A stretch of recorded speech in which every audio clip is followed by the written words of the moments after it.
I went to Kroger and bought all the different protein bars I could find, and went to his office and just said, hey Ray, which one of these should I be eating? And just started the conversation with him.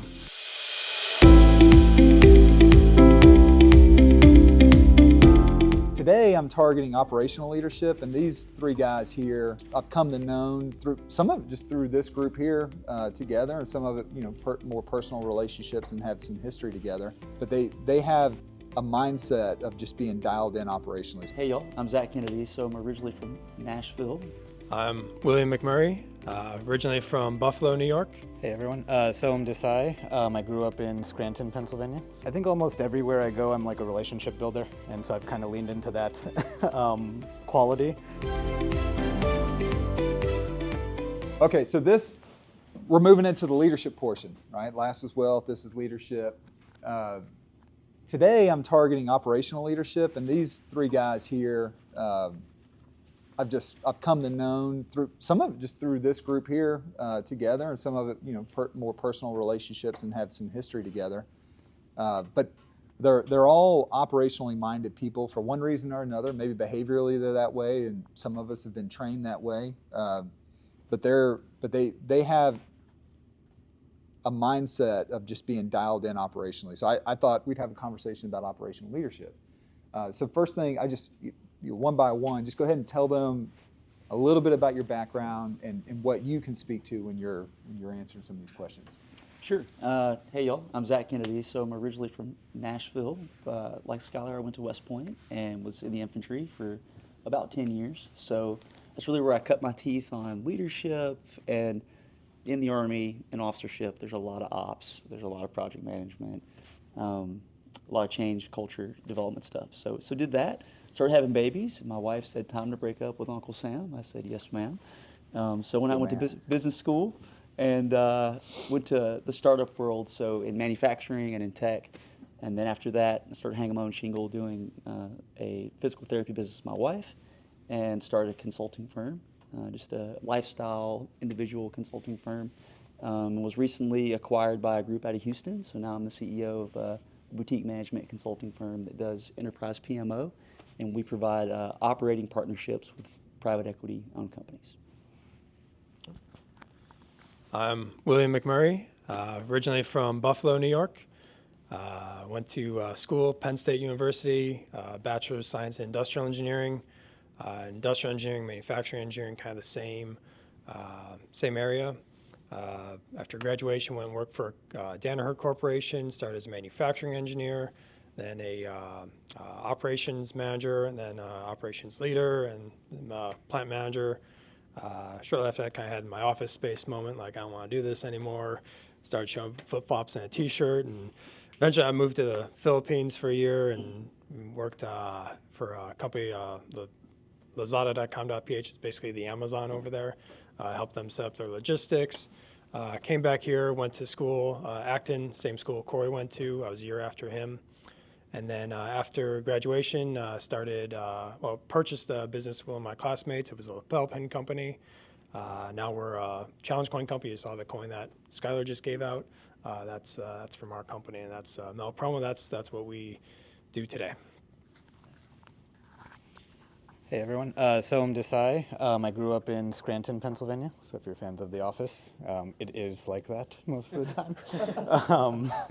But spent most of my time in the Northeast. I did undergrad in finance and marketing. Thought quickest way to make money was to be in finance, and went into public finance, not the right avenue to go towards. But in that job at Moody's, I spent some time in New York, found that I really liked process improvement. That kind of led my operations journey, but didn't know what I was doing with operations and data, so got a graduate degree in business analytics and project management from UConn, and then moved to Texas about 10 years ago for a job in healthcare tech, spent about a decade in that, and then recently worked my way up to a head of operations role for this financial services company called AltaView Advisors. They grew really quickly, and now I'm in charge of all of the operations to help them hopefully scale and grow to more profit, more revenue, bigger company.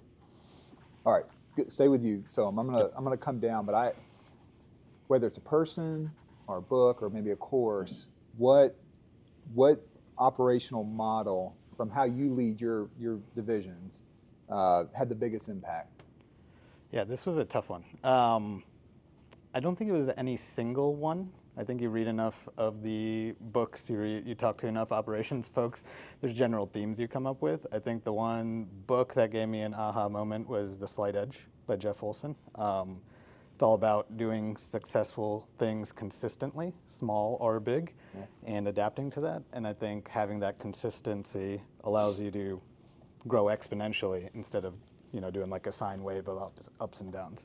I think in terms of people, I think almost everywhere I go, I'm like a relationship builder, and so I've kind of leaned into that quality, and that's allowed me to interact with folks that have become my mentors. Pretty much at each job I had a single individual or a group of folks that I surrounded myself around that was able to give me a lot of insight into how to run a company, how to manage a team, how to manage people, and be successful in that. So pretty much at every stop I made, I can name a handful of people that really had an impact for me. So I wouldn't say it's one big person, but I think it's just the quality of building those relationships wherever you go. Coming to events like this and surrounding yourself with the right people, you naturally find those leaders. But it's the consistency of doing those things is the theme I found that has impacted me. Yep. Same question? Yeah, please. All right, so I'll start with the person because he led to a lot of the principles. Person, it was when I was first hired at Danaher, he was my boss's boss. His name was Ray Butler. He was kind of on the far end, the executive suite of the building, and us new hires didn't really venture out there very often. But I heard he was a really smart guy. I'd heard that he loves working out and loves protein bars. So I went to Kroger and bought all the different protein bars I could find, and went to his office and just said, "Hey Ray, which one of these should I be eating?" And just started the conversation with him. And over a few years, developed a pretty good relationship with him. He taught me, he showed me that there were a lot of things that I thought that I knew going through college that I didn't actually know. So he was the first person that kind of taught me to learn how to learn. I think that was a very big principle in life. Tell me failure is okay. Not doing everything perfect. I was always about efficiency and perfection, and always trying to do everything right the first go. He showed me failure was okay, except for that time I electrocuted myself. But besides that, as far as principles, one that he taught me. I sound like a broken record in my business tape. I'm always saying this to my employees. I felt so good. It was about a month ago. One of my employees said it in a meeting. And I was, felt so proud. But it's, the root cause of every problem or issue is always a process or lack of a process. It's never a person. So, if you're going through problem solving, you're finger pointing, you're doing it wrong. It's always, once you do your 5 why analysis, and you start, trying to dig to the root of the problem, it's always has to do with a process or lack thereof of a process. And that's something Ray taught me, and then I'm pretty sure he got that from Toyota Way. And that's something that I still use today. Yeah.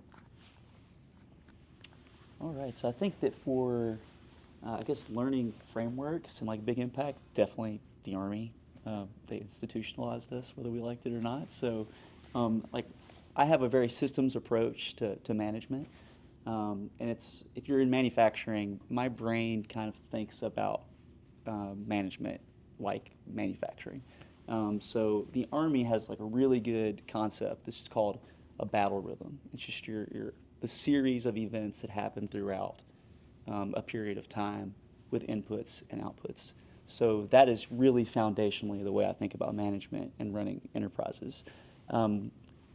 The book that I was like, okay, that's it. That's how you would say it. The business world was Working Backwards, which was an Amazon book. It's a lot of their methodologies. I definitely recommend it to check that out. And then as far as a person, I'm the furthest thing from a self-made man you'll ever met. Like I have had so many wonderful people bless me, invest in me.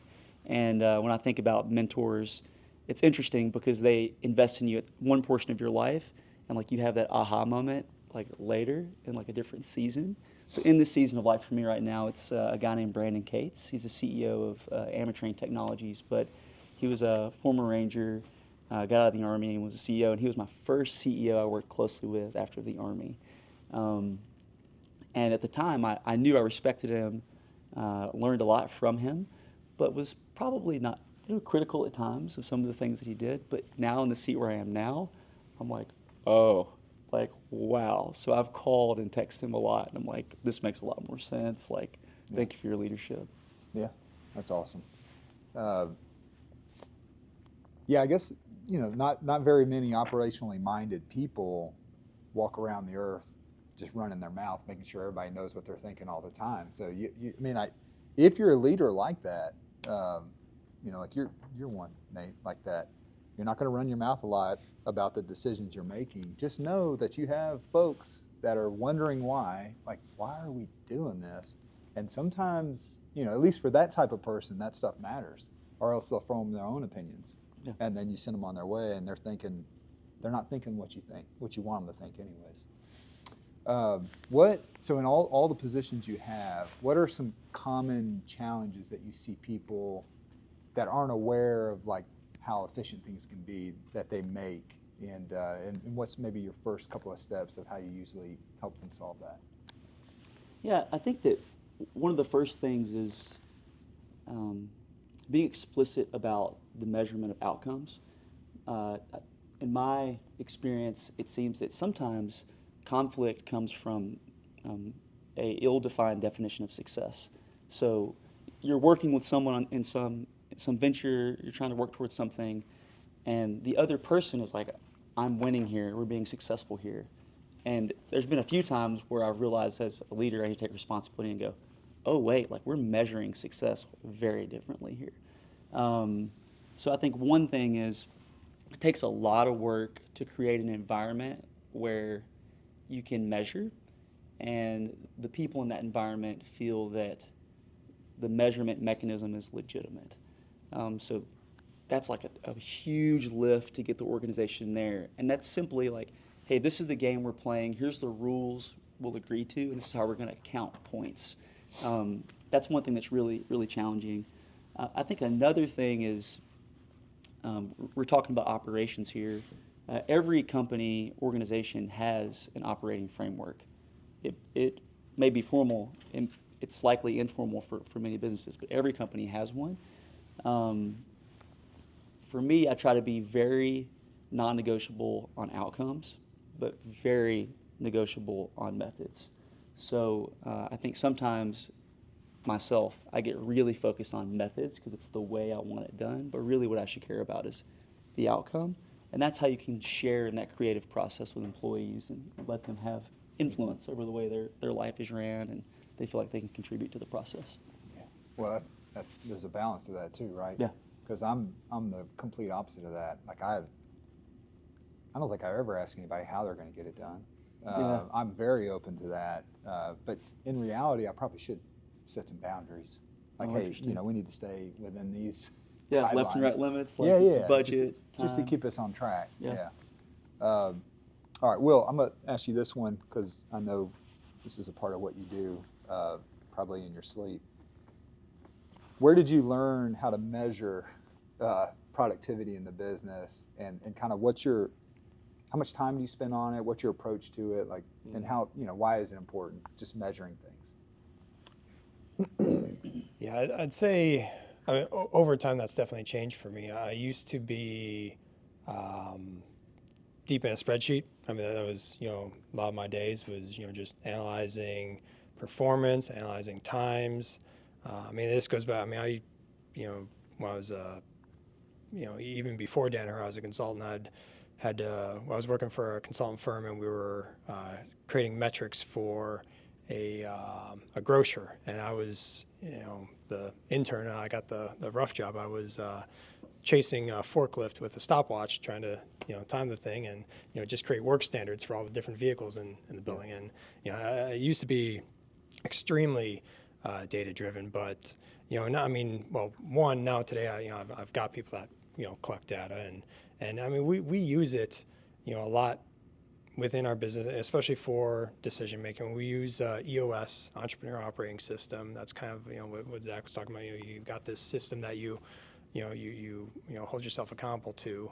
But I mean, as far as like productivity, I mean, of course, we do measure, how long our agents spend on calls, how often, how quickly we're responding to emails, metrics for marketing, we're keeping productivity there, like ROAS, return on ad spend.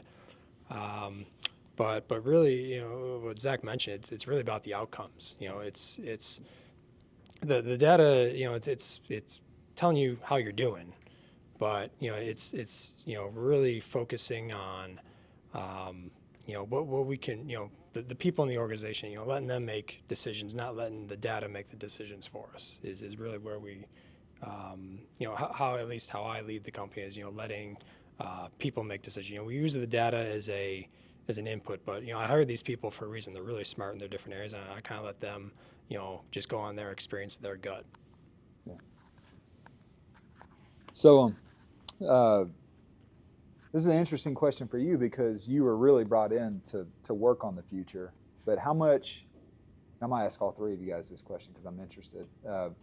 How much do you work on the business of today and refining those operations, and then sit in your office thinking, okay, well, this is what we're going to do in the future, so the business of tomorrow? What's that breakdown, and what's that look like for you? Yeah, I think in my current role, it's much more of a smaller company. We're focusing on scale, so I'm doing a little bit of both. I'm kind of a one-person show at the moment. So, well, we should be doing both all the time, right? Right. And maybe the breakout. allocations. Yeah, I would say for my role, probably 70% is on the strategic side of this is where ideally we want to be, and then I work backwards to use Zach's words of figuring out what are we doing today to do that, and then delegating it out. So I think my role is to help them grow, focus on the future, and how do we get there, and then give the folks around us and my colleagues the path to implement those tools and work on the day-to-day of it. Yeah. I think we use the data to monitor how are we doing day-to-day and what is that telling us to get to that future state. But yeah, I'd say it's like a 70-30 split, heavy on the strategy side right now. Are there some general questions that you ask yourself, just like when you sit down and you're like, all right, I'm in this mindset, do you have a question that you ask yourself to start kind of mapping things out, or? Yeah, I mean, I structure my whole week pretty much as an operations person. So it's like I set days.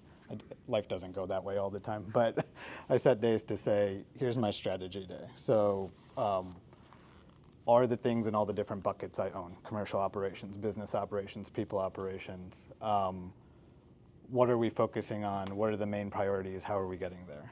And are we achieving that today? And if not, what is road blocking us, and who do I have to go talk to find out more? Do we have process in place? Do we not? Do I quickly make a process document or a standard operating procedure? So I start going down the rabbit hole of those questions. But I kind of start my day with, what do I want to focus on today? And kind of try and stick with that guideline, and then zone in on what are the three main things that we need to accomplish in this year, and then to get to the 5-year mark, and then start working my way towards what I have to do. Yeah. Same for you. Same question? Yeah. I'd say, if you're, spend your time on the day-to-day, or spending your time on the future and growth. I mean, that, for me, that really depends, in the current stage of your business, what are the bottlenecks? What are, the roadblocks that are in your way? Is it like in the early stages of mail promo in our business, it was a lot of the day-to-day stuff. I mean, we, had more leads than we could handle. So I had to get in the weeds, the day-to-day, spending all my time there trying to build up our operations process to be able to handle all the leads that we had. As soon as, we were able to fix that, then we were able to focus a little bit more on growth and the future. I mean, today now I'm probably 20-80, 20% day-to-day, and I mean, that's just really managing my team. I let them, I've got directors for all the different areas of our business, so I let them mostly focus on the day-to-day. My day-to-day is just one-on-ones with them, or our team meeting. But I think part of that too is just who I am as a person. I mean, people, go back to my mentor, Ray. He predicted. When I was leaving, I was staying within Danaher, but I was leaving his chain of command, going to another company, business unit within the company, and it was for higher pay. And he told me right away, "You're going to fail at this." Because he explained, when I come home every day, I put my watch in the same place, put my shoes in the same spot. At 5 o'clock we're eating dinner. So he's like, I'm very structured in life. That's just how I live. You are not. You're the opposite. You are, by the seat of your pants. Change is good. Love doing different things every day, and that's just part of who I am. He's like, you need to go run your own business unit, or you need to be entrepreneurial. And so I think part of it is what I'm getting to is part of it is where your business is today. What are the major roadblocks that you're facing? Is it are they you're not able to get stuff out the door? Are you kind of in the early stages of the business, or are you in the later stages of the business? Later stages, you can focus more on growth. But also just has to do with who you are as a person, too. Like some people are just better at managing day-to-day stuff, and some people are just not meant for that. Mm-hmm. I think right now I'm probably 80% day-to-day right now, 20% future-facing. And if I'm in that same ratio 6 months from now, I am wrong. I'm like really in a bad spot. So just for some context, so like my wife and I have this physical therapy business, and then doing this other, it's a consulting business. So I'm not thinking about CapEx, like growing a factory or this, that, and the other. So on the business side of things, number one, deliver value to customers, like wow them. If I do that, a lot of my problems fix themselves, I think. Just add tremendous amounts of value. But on the business side, the way I'm thinking about this, I either need to be increasing the volume of my customers, increasing the customer lifetime value, or fortifying the business, creating capacity, creating processes. So right now, focusing on that third one, is trying to create capacity in the business for other activities. So my goal in this 80% of my time is to develop culture, team, structures, and processes so I have capacity to be more future-facing later on. So on that point, just general leadership, what culture do you think delivers the best operationally efficient team? I think it depends on the, what efficient is measured like. Yeah. I think you kind of have to look at where your vision, where you're trying to go, and then examine the individual proclivities of the team that you're leading. So right now, the way my firm is structured, we have very little middle management right now. So we have very sophisticated, driven, big picture, strategic thinking folks at the partner level. And then we have a lot of younger folks. So for me, right now, it's helping professionalize, groom, and create some development pathway for those folks. And then tell them, align what those principles are with where I'm trying to go. So I'm working on this. I'm actually, in my next one-on-one, I've put down, this is what I think the values of the company should be moving forward. Please define them as they mean them to you. Yeah. And then I'll come back and say this is what we're going to do. But one of them is toggle towards action, default action. Yeah. Jocko has a really good article on it, but default action, because a lot of these folks are younger and they're kind of fearful. And I'm like, no. If you are out there swinging, I'm okay with it. Yeah. But if we have a status meeting and we talk next week and it's the same status and we haven't talked, we have problems. Yeah. So I think it's just mapping where you're trying to go, and then being really thoughtful about where are people right now today, and how do I get them there? Okay. Mark? Yeah, Same question? Yeah, same question, please. Yeah. Am I repeating it? I was listening to Zach here. Well, just from a leadership standpoint, from a cultural, what type of culture in your business produces the most operationally productive or efficient team?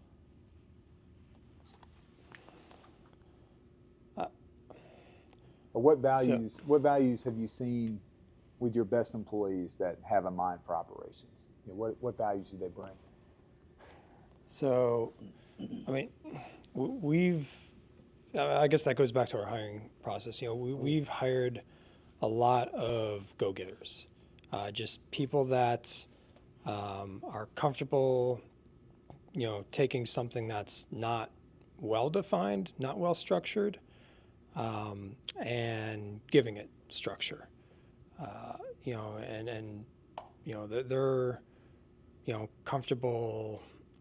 You know, I mean, as leaders, we are responsible for creating the culture of the business. I would say I've been maybe a little more lax in allowing the other leaders within our company to influence that. You know, I'm not a, you know, I know some CEOs, some business owners, they're culture champions. You know, me, I like being around good people. I mean, it goes back to another principle that you know, kind of, I'm pretty sure this is from Toyota as well. It's, you know, you don't get rid of good people. You just find something else for them to do. And I think that's kind of what I've focused on, is just hiring good people. I mean, if you ever, you know, if you had an interview with me, you know, you know, I'm very structured in the beginning, but I just like having a conversation with the person. You know, can I, you know, get to know this person pretty well? You know, are they somebody that I could, you know, trust? You know, and, you know, you kind of build that trust through conversation, through getting to know them. And you know, I feel like that's just, you know, what I look for is I just look for good people. You know, and I mean, good people. I mean, they're smart. They're, you know, receptive to change. They don't get stuck in their ways. I mean, there's certain definitions of what makes a person, you know, a good person or a good employee. But you know, I just focus on just finding good people and letting them, you know, help me build, you know, a good positive environment and a good culture for the company.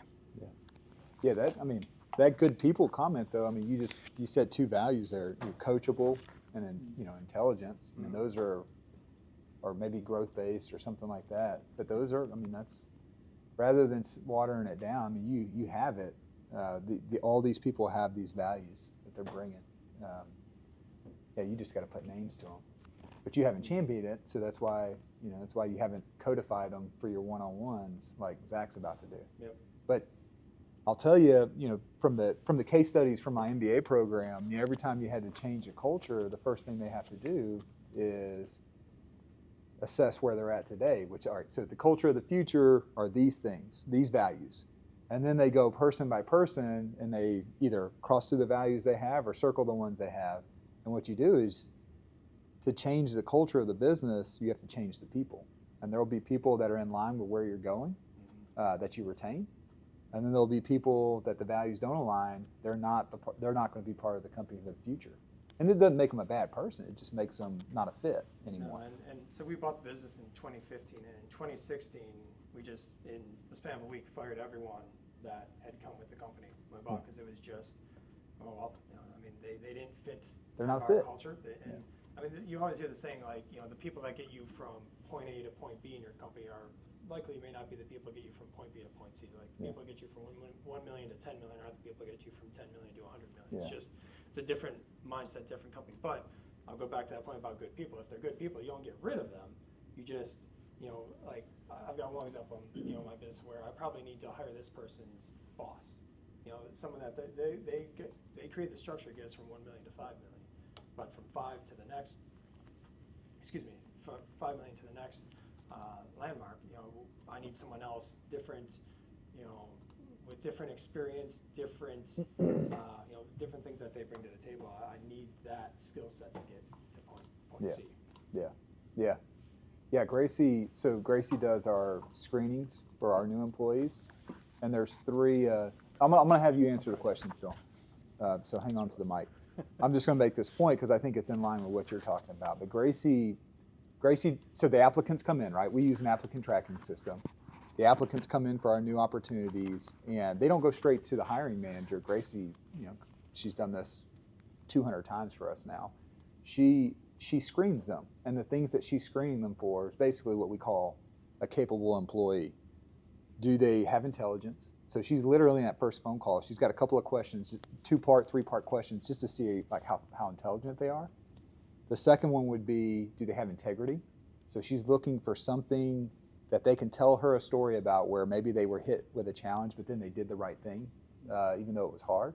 And then the third thing is motivation. Do they have a track record of staying motivated? If in the screening call, so if the resume matches the job, technically they have the skills, and then in the screening call, Gracie has a check on those 3 things, we move to the next spot, which is introduction to the hiring manager to see if there's chemistry. But like we've got to have intelligence, we've got to have integrity, and we've got to have motivation, or else they don't pass the screen. And Gracie, Corey talked about being super optimistic. I'm super optimistic. I can see anybody and see how they can fit. Like I have a hard time telling people no. Gracie does not have a hard time saying that they're not a fit. So you have to have a screener that can do that and do it well. All right, answer that question. So the same question. So okay. yeah. Yeah, I think y'all have covered a lot of that, but it's building the culture is defining what are your values, right? What's the company values, and then searching out for folks who have that. I'm coming into a spot where they've built up to a decent amount of revenue, but at this point, everyone was kind of doing their own thing, working in their own methods. So we're doing an assessment, right? What values do we have? What level are these folks at? What do they bring to the table? Where their subject matter expertise is?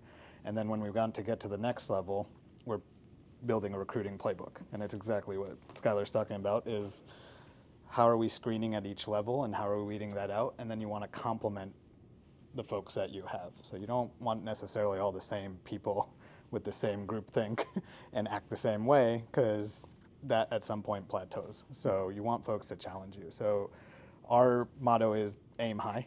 We have high standards, we have high qualities, we're going to test that. And then there's all the different varieties of folks. Do they have the technical knowledge? Are they good at networking for originating business? Because that's a big part of it. Do they fit our culture? And then is the quality of their work good?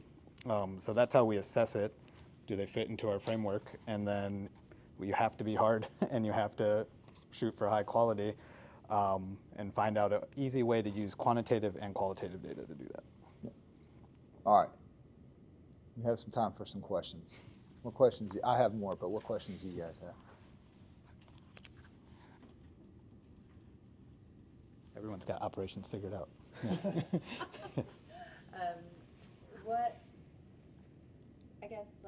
What kind of triggered for you all to want to get into operations? Yeah, I don't think, I'll start first if that's okay. I don't think I set out to be like, I want to be an operations person. When I was younger, I wanted to be a doctor, typical Indian dream. But it was, no offense to anyone, that's a great dream to have if you want it. But I think I learned over time that I was good at these things, and so it was a lot about the mentors I had at different places I went to. And then I leaned into projects I liked doing, and I started noticing themes, like building structure, I like building process, I like things organized, I like being able to measure things. And so I started finding myself doing more and more of that in every job I went to. And then I realized that there was an actual term for it, and kind of then started being very intentional about, this is my path to head of operations or COO or what I want to do. But I think naturally I'm just wired that way, whether it was my mom, making me do all the bills and budgeting when we were younger for my dad's business. I think that probably inspired it. But I just kind of learned along the way. Yeah, I mean, for me in college, industrial engineering was my 4th major. I switched a few times, and I had a guidance counselor, what they were called, but just had an hour-long conversation with her, and she was like, "I know exactly what you are. You're always about efficiency and just looking at systems and processes and just getting excited by how you can go in and make that better." There's another Japanese term. It's called pokiyoke. Its literal translation is idiot-proof. The more common we use is mistake-proof. But and most businesses, they'll do this reactively. Anytime they see an issue or a mistake, they're like, "Oh, well, how can we prevent that from happening again?" But this is just something that has always been instinctive for me, is looking at process. Okay, where can it go wrong? Where can it fail? And it's kind of like a 4-step process. First, okay, what can go wrong? 2, what's the probability it's actually going to go wrong? 3, how much, if it does go wrong, how much is it going to cost us? And then 4, okay, well, what's the return if we do prevent that from happening? And I mean, I've heard it on podcasts now, like looking at your business from this perspective of, okay, where could our business fail? But I've always looked at more, individual processes with, the different roles within the company. And, now I try and train my people on identifying that in their roles, because I can't look at every single role. We're creating new roles almost every month. So that's kind of how I got into it and what excites me about it. I think for me, probably just the unique fit of just my natural, like how God made me, like the way I am, the way I show up, and where the need existed in the businesses I was a part of. So I started as director of operations and as chief of staff, and now I'm in leadership. And I think for me, naturally, I'm like an extremely high urgency person. I'm pretty aggressive, and I think also I like put a premium on my personal identity of this like idea of like grit, and a lot of ops is like just consistently showing up and just grinding. So thankfully, I've been in businesses that have kind of rewarded that behavior, and I'm an operationally minded guy. So that's how that puts me there. I would say, I'll let you ask a question here, John, but the book, The Lazy CEO, it's anything but lazy. But if you read that book, it talks about how CEOs have multiple jobs. You guys have multiple jobs, but when you're not a sales guy, like how do you put that hat on and be a sales guy as the CEO? Because sometimes the CEO has to go in and land the well, right? They're not a sales guy every day, but they got to go land the well every once in a while. Every once in a while, they got to be the architect. They got to work on the operations. They got to do. So that book, that was an amazing book. If you are someone that hasn't thought through, how in running my job or running my business, the multiple hats that you have to cycle through, and maybe putting it on your calendar when you actually do that, like that book's a really good one. Well, I don't know. I know some of your teams are remote or virtual teams. My business since like most businesses since COVID, we've now expanded to allow more remote offerings and work from home flexibility for our employees. I'm curious, what challenges have you seen? How have you, anecdotally, our challenge is keeping that culture and keeping that cohesiveness as a team when you're still working remote. Some businesses, it's always been that way. I'm curious if that's the case for you, or if you've added more flexibility in your workforce, flexibility for their working operations. How are you changing or adapting operations to keep that cohesiveness of the team, keep them motivated? Are you changing motivations or seeing culture changes that how are you addressing those concerns? I know it's a jumbled question, but I think you get the gist of what I'm asking. Good if I take. All right. So I think there's two challenges that we had. One was productivity. 2 was culture. Because we did same scenario. 2020 happened. We had an office on South Lamar, and COVID happened. Fortunately, our lease ended in May of 2020, and we were able to just get out of it. It was like perfect timing. Yeah. And so we went 100% remote. And those are the 2 challenges that we had, was productivity and culture. And on the productivity side, the old adage is, you can only manage what you can measure. We definitely got a lot more data driven. Just as folks had more, leeway on time, we use software, part software. We use Time Doctor as a software just for people to log in every day, and it tracks their productivity, tracks their active time, and can block certain sites from them and whatnot, like Facebook or social media. So definitely the productivity side. We definitely had to be a little more data driven than I would say. At least I want to be. Like I try to not judge people based on what data says they do, but just how that person is. But it did force us to be a little more data driven. Now on the culture side of it, we just had to start doing things to try and make it more fun for people being remote and not, because we used to have office parties and, a calendar in the office, we do stuff on a regular basis. Now we do like company bingo every month. My VA just puts out 2 numbers every day, and then we do a live call at the end of the month to try and, get a winner. We do like scavenger hunts, because a lot of our employees, they have kids, so they'll get the kids involved. We'll do it on usually in the summer when kids are home. Just have them, go get random things in the house, and that just turns into a lot of fun. And I mean, we just try to do what we can to improve, because it is really tough to have a great culture with a remote company. There's no easy win there, and it's never going to be, in my mind, it's never going to be as good as having people in the office. But I feel like we're making the best with what we can. We're learning stuff every year. We're coming up with new ideas, getting new suggestions from the employees. Hey, what interests you? What things would you like to see us do? And we just look, well, is that reasonable cost-wise? Yeah, let's do it. So, you guys want? Yeah, our company is slightly different. It's fully remote from the get-go. I think that has a bunch of opportunity. You can find talent everywhere. I think the nature of our business is also slightly different, where they are going out and originating and building their book of business in different geographical locations. So it benefits us to be open to having folks all over the country and not necessarily need a physical presence. We had shared offices with like Regis, and I don't think we've had clients request to come in once. So we're actually looking at knocking that down.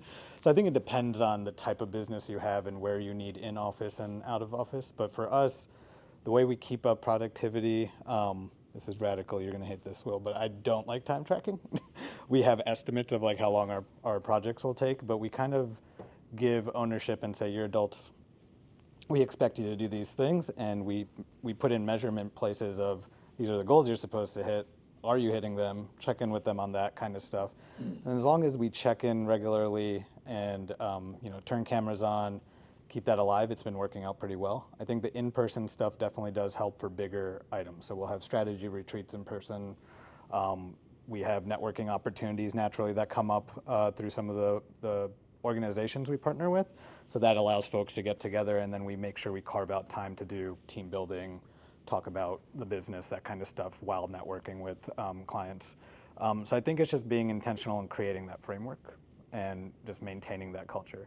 And then we survey a lot. We survey the employees and say, is it working well? Is it not? What do you guys want to see? And we take that into consideration when we build that out. So for me, I like it. Gives me the flexibility during the day to take my dogs for a walk, go get groceries, and do things during normal business hours. But you do have to have the proper framework and structure. And that's, I think, what we've set up. I covered a lot of good stuff. What comes to mind for me is trade-offs.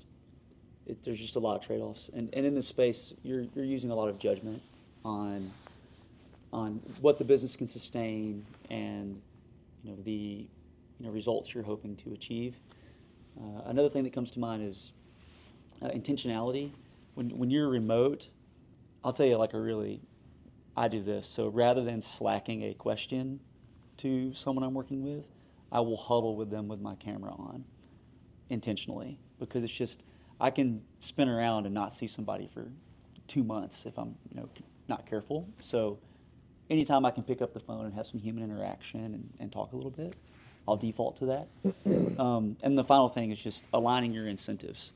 So just being really thoughtful about what are those microeconomic incentives for that person, and how does that overlay with what you're trying to get done? Yeah, I think just from my perspective, and then we'll try to wrap up here. I think retention is a risk. It's a bigger risk because you're not going to know you have a problem until they call you to say, hey, because in 30-minute phone call, Zoom or not, you're not going to see what's happening after that. So making sure that is thought through, and your contingency plans on if that person leaves. I think that's, if you're going to go remote, your contingency plans for like when someone leaves have to be that much stronger. But for me, and I hope my team all knows this and feels this, like I care about the person just as much as I care about the business. And to really have someone be vulnerable with you they need to feel the like genuine energy from you. And that, so maybe you can do that with team building. Soham and I talked about this when he took the job. Maybe you can do this through team building exercises, but I think every one of our one-on-ones, the first question I ask is, how are you doing? And when you ask that question, they don't have to tell you. They don't have to tell you, but I can tell you as a person that can, feel the energy.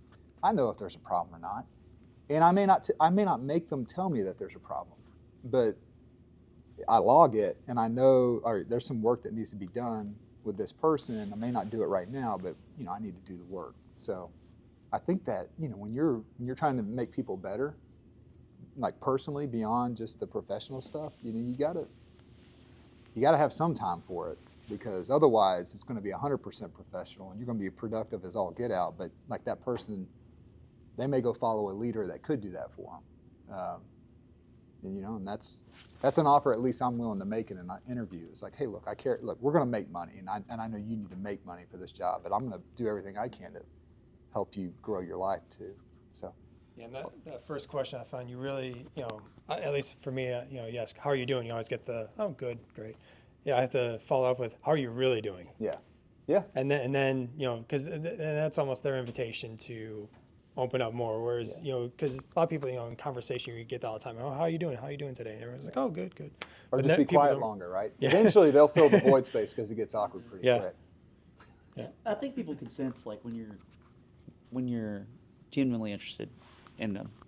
There's just a sense. It's just like if you're really trying to do what's best for them, there's some degree of like goodness that kind of comes out. Yeah. And whether consciously or unconsciously, people know. Yeah, they know. Yeah, I think so. All right, hey, check. May I ask a question? Yeah. Just one question. Maybe you guys had a step where you were maybe like sleepy, and you had a leader or your mentor coming and advising you at some point, and you were like, oh yes, like this was something great that you were missing. Like if you remember such step, like what was it? You're saying like an aha moment that came from From like your mentor. from a mentor. Anyone want to start? Yeah. I mean, there's so many that I'm like. So yeah, I mean, I have a mentor coach I meet with twice a month, that guy. And he was great last month, January, entrepreneurs, sometimes we try and take on a lot, because like Schuyler said, we wear many hats. And Schuyler was quick to identify I was wearing way too many hats at that point in time. And just, okay, which of these are the priorities? And I mean, he asked the question, but he knew the answer because, he knew I knew the answer. And it was obvious which one it was. And it's like, okay, this needs to come off right now. And let's just focus on what is important. It's good to have a coach mentor, just someone else looking at your point of view and like just recognize, stuff may not be obvious to you. It's pretty obvious to them. Yeah, some people that are incredibly productive never give themselves a complete win.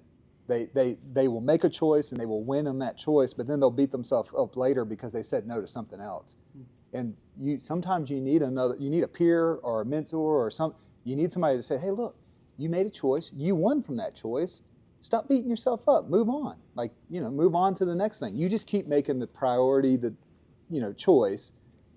There's going to be casualties. There always is. But don't beat yourself up about it. You made a choice. Stand behind your choice.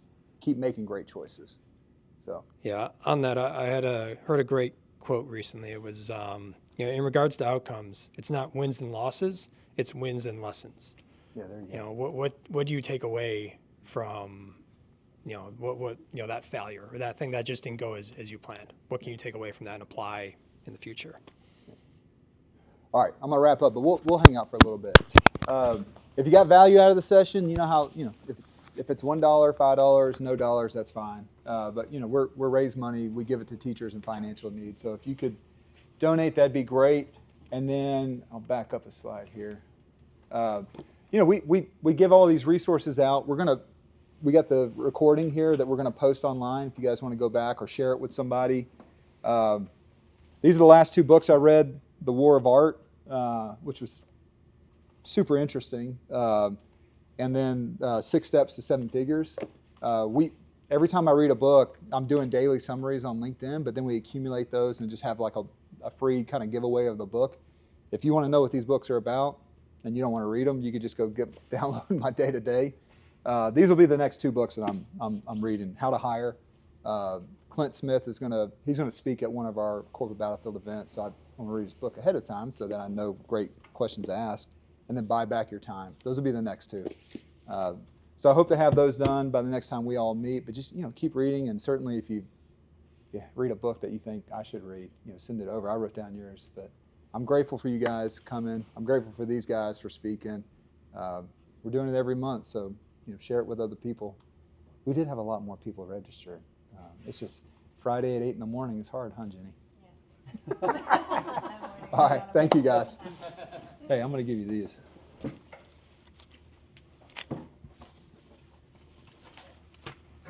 What the heck? Oh yeah, I do have 3. All right, dude. Thanks. Yeah, challenge you later.